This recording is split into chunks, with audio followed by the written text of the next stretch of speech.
Steve, in your experience, once people have followed these steps, what do they then do with that? How do they then actually go about presenting that or getting senior sponsorship for their case? Well, I think probably one of the most powerful things you can do is actually make the problem visual. So business people generally only see data right at the start or right at the end. So I'm using a computer, I pull up on a screen, I see a single record, a single customer, a single product, a single packing material, whatever it might be. Or I see a management report where hundreds and thousands of things are all summarised into a single row in a report. Business people, in my experience, are very rarely presented with their data as a thing, you know, as a whole. So I think allowing them to visualise, goodness me, we've got 100,000 customer records.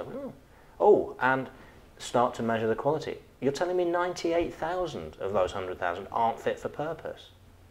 Wow, I hadn't really thought about it in those terms before. Now, to do the measurement, you must be measuring against something, which is where your community of interest comes in again. Get that group to help you define some basic standards and then just measure some of your key data asset against those basic standards and just publish some graphs. You know, traffic lights, bar charts, doesn't really matter. And say, look, in our view, based upon proper business input, we think 70-odd% of our vendor records are not fit for purpose. Now, that to me is the sort of statistic that will get the attention of senior management and will start to drive a willingness to solve the problem, particularly if you say, and the follow-on of the fact that 70% of our vendors aren't fit for purpose is that we have these problems. And therefore, if we solve this data quality issue, these problems will go away. And I think by pulling those four things together, depending on your particular organisation to different levels of contribution, some kind of combination of those four things, I think is the way to pull together a compelling business case for action.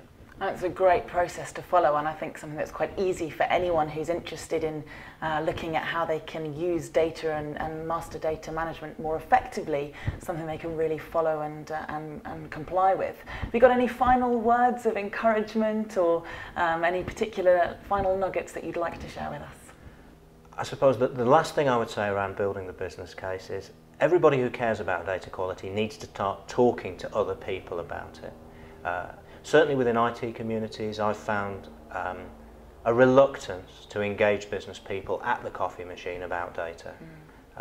They tend to be looking for new technologies which will solve the problem without having to ask the question.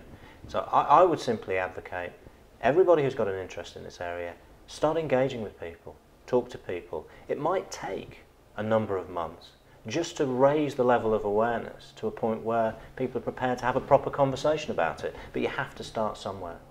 So I would absolutely say, make a start the conversations, start building the problem statements, start building the community of interest. Don't worry too much about having a budget and a launch date. If you do those things and you start to gain momentum, the project will emerge, the budget will emerge, the sponsorship will emerge. But just start by simply raising the issue, having the conversations. All about taking action, huh? Absolutely, yes. Well, you heard it here first. It's all about taking some action, taking that first step in order to improve master data management systems. If this is the first time that you heard Steve talk and you'd like more of his insights, then make sure that you've pressed that button on the screen to sign up for the whole series. And don't forget, you've also got the option of emailing him, tweeting him, or sending him any of your questions, your thoughts, or your comments, and those details are on the screen too.